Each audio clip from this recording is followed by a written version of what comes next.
کیے گئے، کما کتب علی الذین من قبلکم، جیسے تمہارے پہلے لوگوں پر فرض کیے گئے تھے۔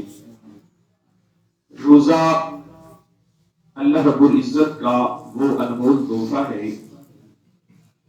اللہ تعالی انسان کو اپنی نعمتوں سے مالا مال فرماتا ہے۔ سارا سال انسان اللہ کی دی ہوئی نعمتیں کھاتا ہے۔ اللہ رب العزت اپنے بندوں کو ہر قسم کی نعمتوں سے نوازتا ہے۔ موسم کے حساب سے اللہ تعالی ہمیں پھل عطا فرماتا ہے، مختلف قسم کے میوہ جات ہمیں کھانے کو ملتے ہیں، اور ایک سال کے بعد اللہ رب العزت ہم سے امتحان لینا چاہتا ہے کہ جس کو میں نے ایک سال پورا اپنی نعمتوں سے نوازا، آج میں دیکھوں تو صحیح میرا بندہ کس طرح میری رضا کی خاطر روزہ رکھتا ہے۔ اللہ کے رسول صلی اللہ علیہ وسلم نے ارشاد فرمایا، روزہ بندہ اور بندہ خدا کے درمیان ایک راز ہے۔ نماز انسان پڑھتا ہے لیکن دوسرے لوگ دیکھتے ہیں کہ فلاں شخص نماز پڑھ رہا ہے۔ ہم زکوٰۃ دیتے ہیں، لوگوں کو پتہ چلتا ہے کہ فلاں سخی ہے، زکوٰۃ دیتا ہے۔ ہم حج کرنے جاتے ہیں، دنیا ہمیں دیکھتی ہے کہ فلاں شخص حج کرنے جا رہا ہے، لیکن روزہ جو ہے وہ بندہ اور بندہ خدا کے درمیان وہ راز ہے جو یا خدا جانتا ہے یا خدا کا بندہ جانتا ہے۔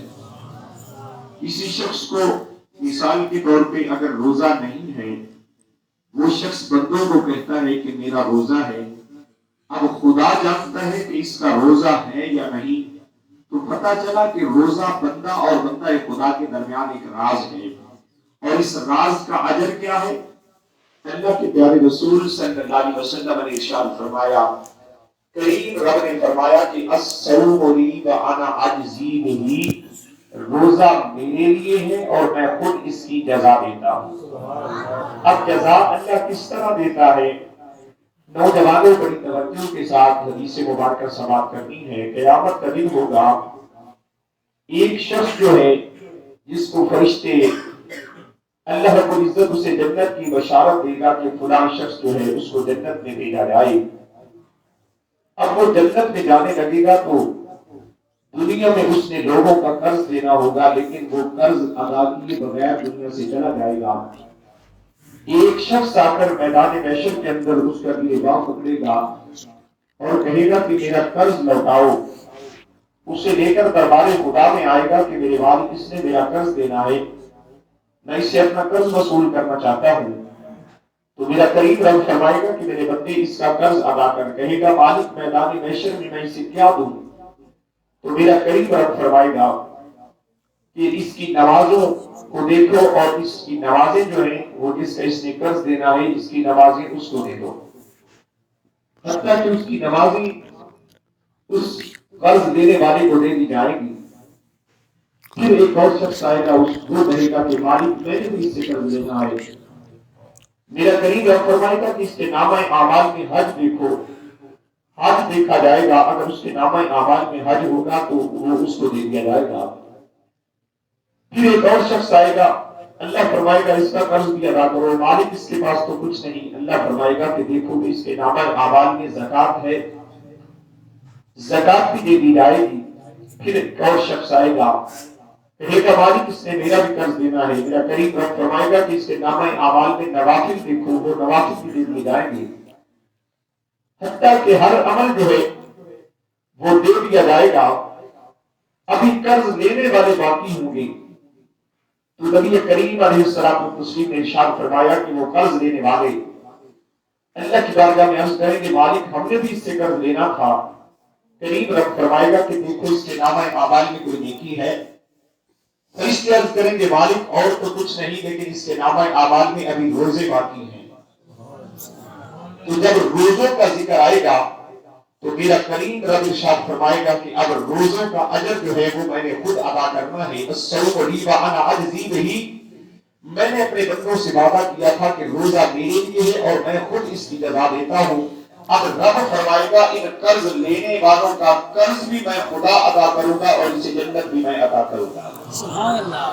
تو میرے بھائیوں، میرے بزرگوں، میرے دوستوں، روزہ وہ عمل ہے جو قیامت کے دن انسان کے اتنے کام آئے گا کہ میرا کریم رب اس کے سارے قرض اپنی رحمت سے جو اس کی شان کے لائق ہے وہ قرض بھی ادا کرے گا اور اپنے بندے کو روزے کے بدلے جنت بھی عطا فرمائے گا۔ اب سارے عمل تو اس نے دے دیے۔ میرے بھائیوں، یہ مہمان مہینہ 1 سال کے بعد ہمارے پاس آیا ہے۔ نوجوانوں یقین کریں، 2 روزے رکھے ہیں، محسوس تک نہیں ہوا۔ یہ انسان کے اپنے نفس کی جان ہے۔ اب شیاطین کو تو جکڑ دیا جاتا ہے رمضان کے اندر، شیاطین کو زنجیروں سے جکڑ دیا جاتا ہے، باندھ دیا جاتا ہے۔ اب ہم نے اپنے گریباں میں جھانکنا ہے کہ شیاطین تو باندھ دیے گئے، ہم کس کے کہنے پہ نماز نہیں پڑھتے، ہم کس کے کہنے پہ روزہ نہیں رکھتے، شیاطین تو جکڑے ہوئے ہیں۔ تو میرے بھائی، نفس امارہ ہمارے اوپر اتنا غالب آ چکا ہے۔ توجہ کے ساتھ میرے بھائیوں سننا، خدا نے یہ کتنا حسین پنجرا بنایا ہے۔ ہم پنجرا، یہ آپ نے دیکھا ہوگا مختلف قسم کے شوقین حضرات جو ہیں وہ تتر رکھتے ہیں، اس کے لیے ایک خوبصورت سا پنجرا تیار کیا جاتا ہے، اس کے اندر پرندے کو قید کر دیا جاتا ہے، پھر اس پنجرے کے اوپر بڑے اعلیٰ قسم کے کپڑے چڑھائے جاتے ہیں۔ اب اس پنجرے کے اوپر کپڑے چڑھا دیے، اس پر سونے کی لڑیاں لگوا دی، چاندی جواہرات لگوا دیے، لیکن جو اس میں پرندہ بیٹھا ہے وہ اسے خوراک نہ ڈالے تو کیا فائدہ اس کو چاندی لگانے کا، کیا فائدہ اس کو ہیرے لگانے کا۔ صاحب خدا نے یہ جو پنجرا تیار کیا ہے، اس پنجرے کے اندر بھی ایک پرندہ ہے جس کو روح کہا جاتا ہے۔ پرندے کی خوراک دانا ہے، لیکن اس روح کی خوراک گندم کا دانا نہیں، اس روح کی خوراک چاول نہیں، اس روح کی غذا پھل پھول نہیں، اس روح کی غذا ہے اللہ کا ذکر۔ اب ہم پنجرے پہ وہ جو پرندے کا پنجرا ہے اس پہ اعلیٰ کپڑا بھی چڑھا دیں، اس کو سونا چاندی سے بھی سجا دیں، لیکن ہم پرندے کو خوراک نہ ڈالیں تو دیکھنے والا تو کہے گا تجھے شرم نہیں آتی، اتنا اعلیٰ پنجرا تیار کروایا اور پرندے کو خوراک تک نہ دی، پرندہ بھوکا مر گیا۔ صاحبوں، بلکہ الموت نے میرے کریم آقا اسلام کی بارگاہ میں عرض کی تھی، مالک میرے آقا میرے مولا، کچھ لوگوں کی جب میں روح قبض کرنے جاتا ہوں نا، ان کی روح تو میں نکالتا ہوں لیکن میں دیکھتا ہوں کہ ان کی روح نکالنے سے پہلے ہی مر چکی ہوتی ہے۔ یہ ملک الموت حضور سے پوچھ رہے ہیں، میں جب ان کی روح نکالنے جاتا ہوں کچھ لوگوں کی میں دیکھتا ہوں کہ میرے نکالنے سے پہلے ہی روح مر چکی ہوتی ہے اس کے جسم کے اندر ہی۔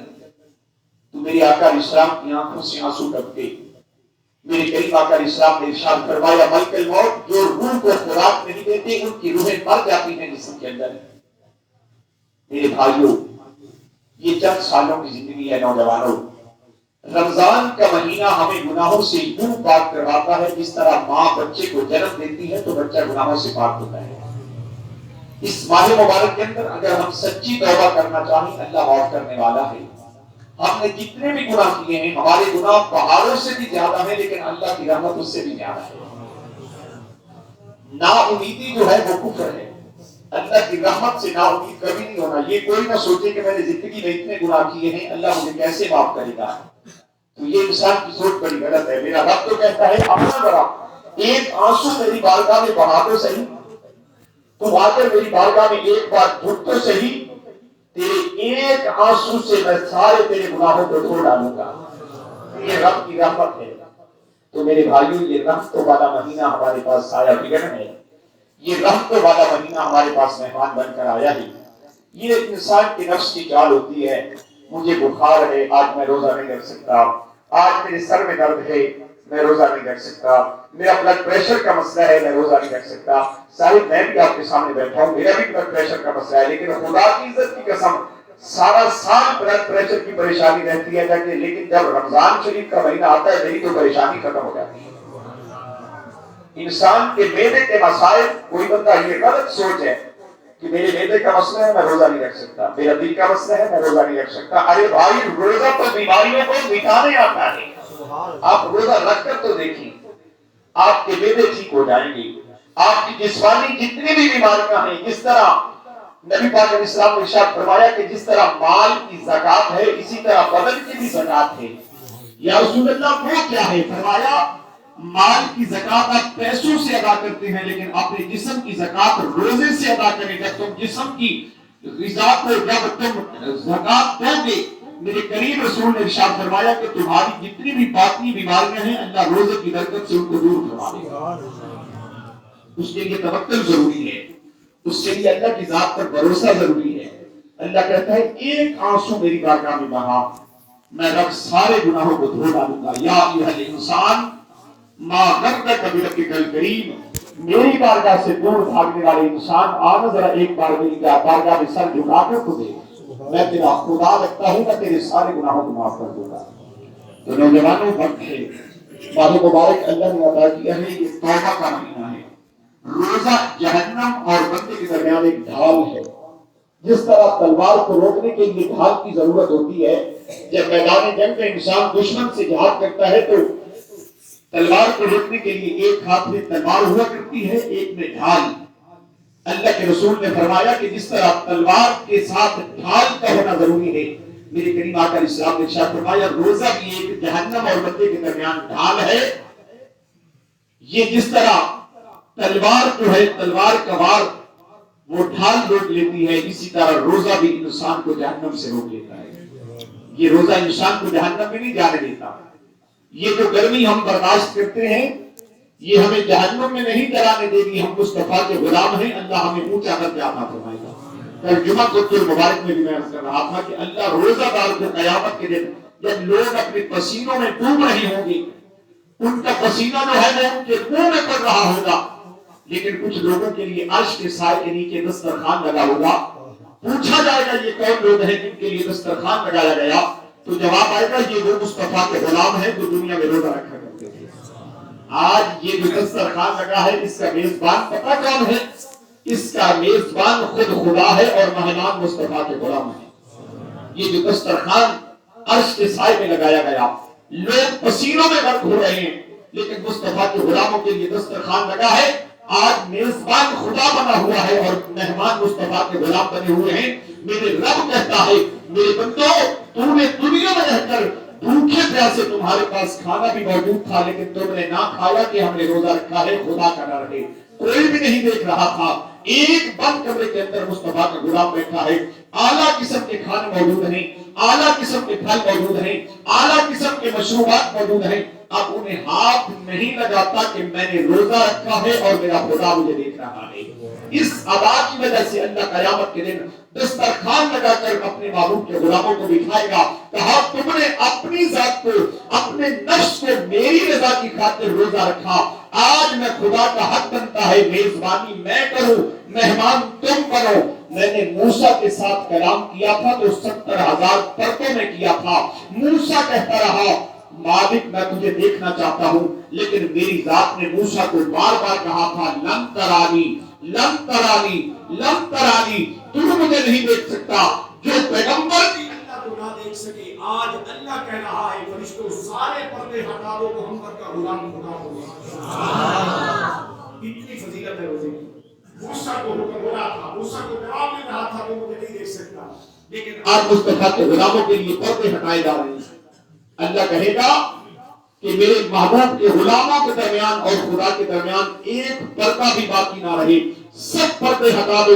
روزہ کی برکت سے یہ جو روزہ دار ہیں میں نے ان کے ساتھ وعدہ کیا تھا میں قیامت کے دن تجھے اپنا دیدار عطا کروں گا۔ تو میرے بھائیوں اللہ کہتا ہے فرشتوں آج سب پردے ہٹا دو، ایک پردہ بھی میرے اور میرے محبوب کے غلاموں کے درمیان نہ ہو، وہ سر کی آنکھوں سے اپنے خدائے حقیقی کا دیدار کر لے۔ یہ کتنا بڑا انعام ہے جس کو قیامت کے دن اللہ کا دیدار کروایا جائے گا۔ آپ کو پتہ ہے کہ جب شہید ہوتا ہے نا کوئی شخص، تو وہ شہید ہونے کے بعد جب اللہ اسے جنت عطا کرے گا نا قیامت کے دن، تو شہید جنت میں جانے سے انکار کرے گا، کہے گا مالک مجھے تیری جنت میں وہ مزہ نہیں آیا، تیری جنت میں مزہ نہیں آیا۔ مالک کہے گا میرے بندے میں نے تجھے جنت دی، میری جنت میں کون سی کمی ہے کہ تجھے مزہ نہیں آیا؟ کہا مالک جب تیرے نام پہ اپنی جان قربان کی تھی نا، میرے خون کا قطرہ باپ نے زمین پر گرا تھا جو تم نے دیدار کروایا تھا وہ لطف نہیں آیا. تو یعنی شہید جو ہے وہ زندگی مانگتا ہے مالک جنت نہ دے بار بار دنیا میں بھیج میں تیری راہ میں شہید ہوں تاکہ مجھے تیرا بار بار دیدار ہوتا رہے. لیکن قربان جاؤں روزہ دار تیری عظمت پر شہید جنت میں جا کر کہہ رہا ہے مالک جنت نہ دے اپنا دیدار عطا کر. لیکن خدا تیرے لیے دسترخوان بچھا کے بیٹھا ہے آ خدا کے دیے ہوئے نعمتیں بھی حاصل کر اور اپنے رب کا دیدار بھی کر لے. تو میرے بھائیوں میرے بزرگوں میرے دوستوں اللہ کی بارگاہ میں دعا ہے اللہ تعالی ہم سب کو عمل کی توفیق عطا فرمائے. اس بار مبارک رات کو احترام اور اس کے روزے رکھنے کی ہم سب کو اللہ توفیق عطا فرمائے. ایک چھوٹا سا مسئلہ ہے